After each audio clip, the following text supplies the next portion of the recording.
Salut! Bine m-am găsit la un nou video. Astăzi o să vă arăt pui disponibili.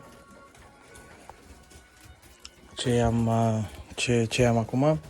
Aceștia 3 negri. I-am separat acum. Frați cu ăștia 2. Aceștia 7 care au fost ăștia care mâncau mai puțin, erau mai slăbuți. Am pus 3 aici și 4 am lăsat aici. Totul este disponibil între puiuți. Iar aceștia de Rex Pitic, aceștia 3 sunt disponibili, puiuți.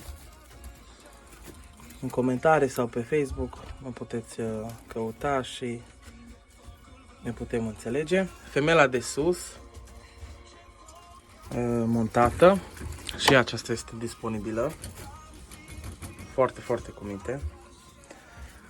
Mai avem aici 4 puișori. Ei mai au puțin până o să fie disponibil, dar o să fie 3 dintre ei, că unul îmi las mie. Și cam ăștia ar fi din Rex, disponibil. Femela de sus, matură deja. Aceștia 3 și 3 de aici o să fie peste vreo 2 săptămâni. În rest, ce vă place de aici e disponibil. Se poate lua. Între high-call nu prea vreau să vând, pentru că vreau să las pentru sacrificat.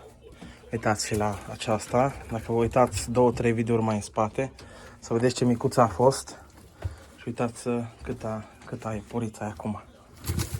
Deja are undeva la 2 kg și un pic. Și nu e grasă, ci e robustă, are un corp bun. Și sora ei, masculul meu, deja mare, pregătit de monte. Celălalt mascul și asta foarte mare s-a făcut, foarte mare. Și iepurițele toate deja toate au ajuns la maturitate deja. Nu prea mai am tineret, deci doar ăștia 7, ăștia 3, ăștia 2 țin pentru mine. Deci cam aici, dacă v-ar interesa ceva, sunteți curioși, ne putem înțelege. Din Rex am spus. Și cam atât pe aici. Lampa își face treaba. Prindeți în țari. Deja a venit căldura. Un pic de perdele. Ușa deja deschisă.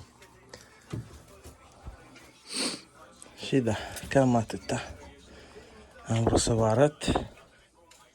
Și ne vedem la următorul video. Salut!